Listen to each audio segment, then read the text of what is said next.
Hey everybody, good morning. Sitting around having some coffee, not in a tack room. No, I figured I'd come back on here, tune in with you guys right here at the Stranger Oddities. It's kind of just checking some things out. I actually have got another show here recorded. Gonna try to get it up there either tonight or so, another Still of the Night episode. So I'll try to get that rolling here for you guys. So, been just kind of checking some things out online and looking at some things that are for sale. Of course, everything is just so like. I really just dislike these kind of times where, and I've gone through this before, where everything is just so like hard to find and prices are just ridiculous. And for me, it's really difficult because, far as the shooting sports, I'm just interested in it for the sake of a lot of times it's just movie stuff. For me, it's just like it because of a movie or whatnot. Not so much.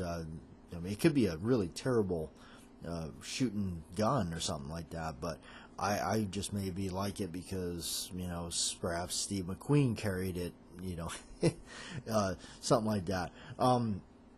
But I did order, and I was talking about it, I believe, in Still of the Night. I did order a set of Cobra grips from the movie Cobra with Sylvester Stallone. So I'll do another follow-up when I actually get those in my hands. They actually should be out for delivery today. I'm not sure. They've come all the way from Thailand. I know, that's crazy. Somebody, and I'm all for this. I know it's they're foreign made and everything, but I'm telling you, a lot of these grips coming from Thailand are fantastic because they're offering stuff that nobody else is remaking or nobody else is doing correctly, and their prices are fairly reasonable. They used to be a lot cheaper, but then again, everything used to be a lot cheaper. But I'm gonna go to this guy that I bought these from and see other items he's got, because he does. A lot of these guys from Thailand, they make Smith & Wesson revolver grips, and if you know much about them, they're ridiculously expensive, and these guys in Thailand are reproducing them pretty close to the old ways that Smith used to make their grips. I know some people say, well, they're not quite this and they're not quite that. I think they're mistaken by looking at some of the new grips that Smith has made, which are quite frankly pretty embarrassing.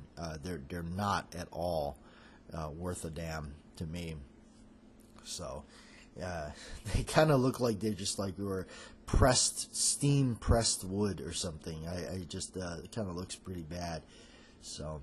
But yeah, it looks like this fellow that I bought the Cobra grips from, looks like he's just got a bunch of 1911 stuff, a lot of rampant pony grips, the whole Punisher thing. I'm not really into that. But yeah, some other interesting stuff.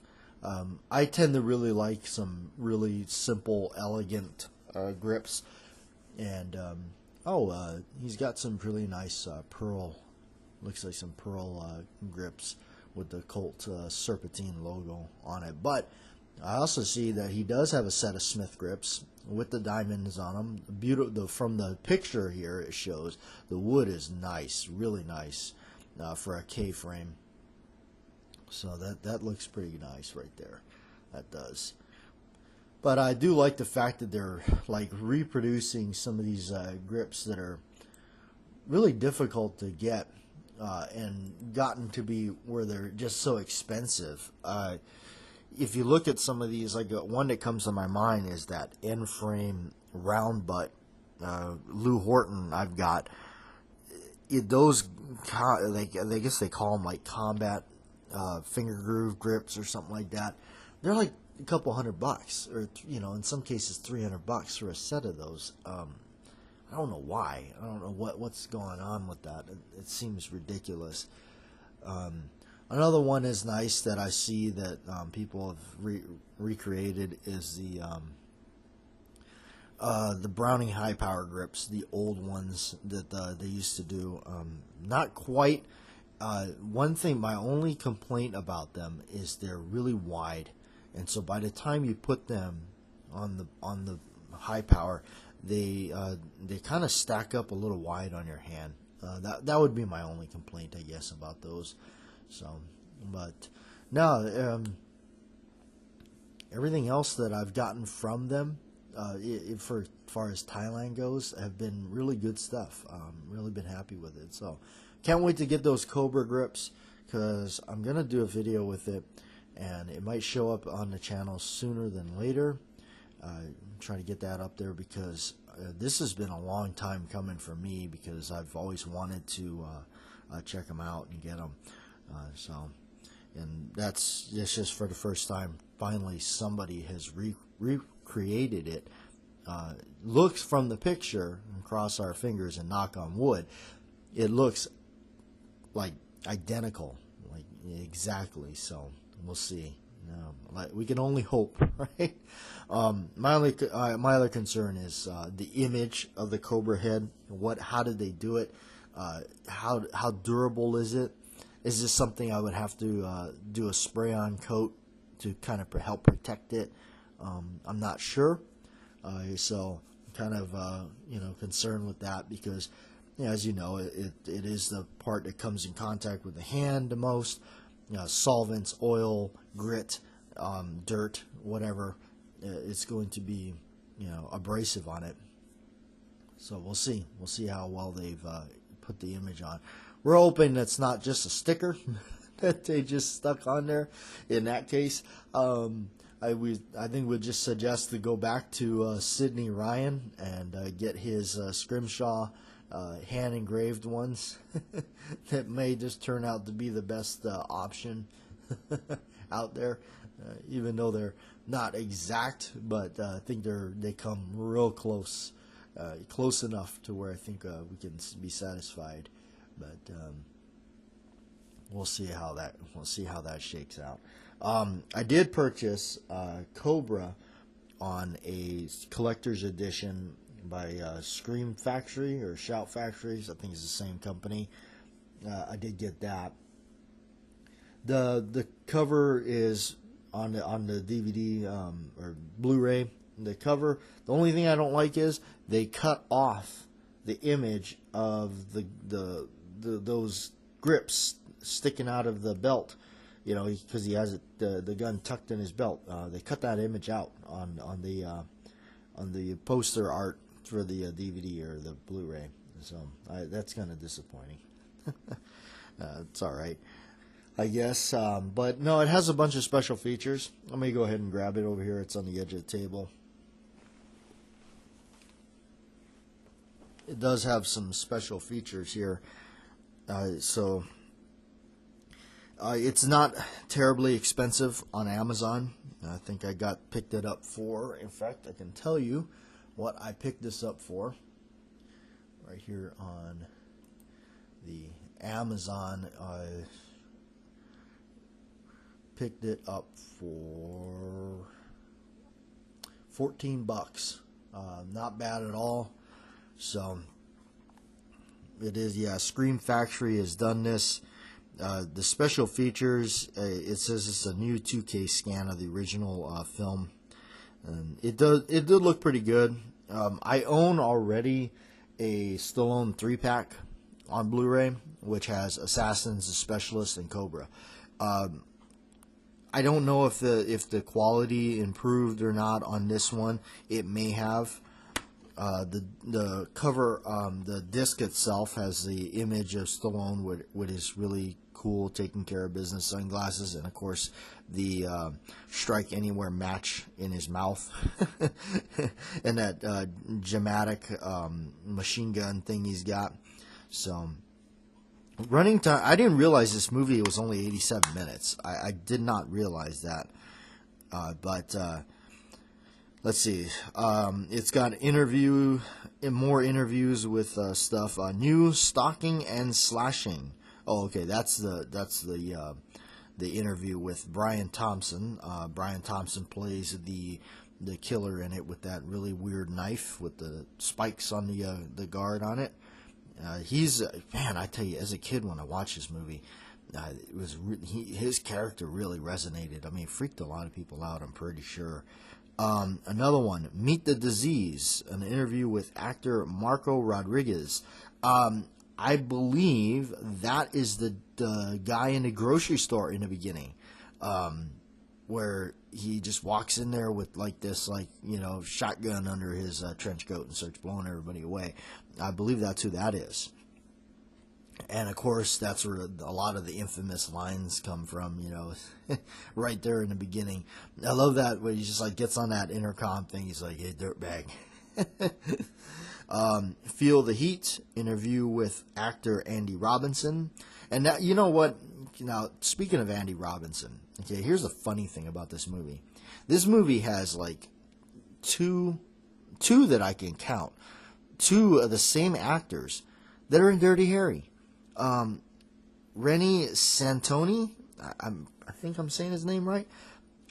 He is Chico in Dirty Harry. That's his partner Chico, and I think his name is Chico Gonzalez too in it. And in Cobra, his name is Gonzalez. And then of course we know Andy Robinson is the killer in Dirty Harry, but he plays a different role in this one. He plays a kind of one of those weasel pencil pushers that's always getting in Stallone's way from taking care of business. And then you have who is it? Art LaFleur. He plays his usual character of just being that stone-faced tough guy, kind of in charge, figure of authority. So anyway, moving on. Double Crossed, an interview with actress Lee Garlington. I believe so. That's the gal that is the inside mole, or in a sense, and she's aiding the killer. A work of art, an interview with actor Art LaFleur. There we go. We were just talking about him. Audio commentary with the director George P. Cosmatos, which is interesting, is because his son is the person who directed Mandy, and we were just talking about Mandy. Okay, so it's also got some vintage featurettes, teaser trailer, theatrical trailer, and still gallery. Now, these are the special features in it. If you like this movie, if you're a fan of this movie, what I heard was it didn't do very well in the theater, but it's gained a cult following, and of course, those of us like myself that grew up a lot with VHS days, during the 80s and stuff like that, and definitely early 90s, this was like it. I mean, you went to the video store, and this is stuff you rented. I recall going to the video store and literally seeing the cutout poster of this standing in the lobby, with Stallone with his aviator glasses on, and that, it's just it looks just so cool. It just oozed awesomeness. It's yes, I'm renting this for the weekend. So absolutely cool stuff in it. So I picked that up. That was it's not bad. $14. It's not a bad pickup. Also, I picked up, and I'll do another talk on it. I picked up another horror movie that special edition as well, collector's edition. I'm not sure. Well, yeah, that's what they listed as. So you have to stay tuned for when we do that one, and I'll talk about that one. Another film I picked up. I'll just do as a kind of just a mention on this one because it actually was, I don't know, very bizarre. It was called Dark Crimes with Jim Carrey. I'm not the biggest fan of Jim Carrey. I'll just be the first guy to admit that right now. Dark Crimes with Jim Carrey. I actually, when I heard of this film, I was kind of excited about it. I was like, wow, it looks really interesting because I'm a sucker for those kind of films like Seven and, just the chasing the serial killer one. Another really hidden gem. If you like those kind of movies, like Seven. In fact, a lot of people compare this movie to Seven. Now, mind you, it's pretty graphic, like Seven is. But there's a film with Christopher Lambert called Resurrection. It's another very, very very graphic detective chasing down a serial killer kind of thing, and them, of course, coming across all the aftermath of the atrocious crimes and stuff. But Dark Crimes with Jim Carrey. I don't know. It's set in Europe, and it's like he's tracking down these really the title says it all, Dark Crimes. I just really couldn't get into it. It's very slow moving. It's a lot of just Jim Carrey sitting there with a big frown on his face and this weird beard and shaved head kind of look, and he's gotten older. I don't know. Kind of an odd movie for him to make. I think maybe it was part of somebody was like, hey, look, that number 23 movie that we did, let's try to go even weirder than that, but let's just make Jim Carrey even more of a unattractive character and just more bland and just frowny. So I don't know. Different, very different. I'm not going to say I recommend just go run out and watch it or anything like that, but it is, I've read some reviews where somebody said, it's definitely different from your typical, what we're used to. It's definitely a European type film, almost like a Gallo, with some of those old school Gallo films and stuff like that, those Italian horror films and stuff. So, which are really good. But anyway, thanks you guys for hanging out. A little coffee time and a chat with you, and we'll come back around later.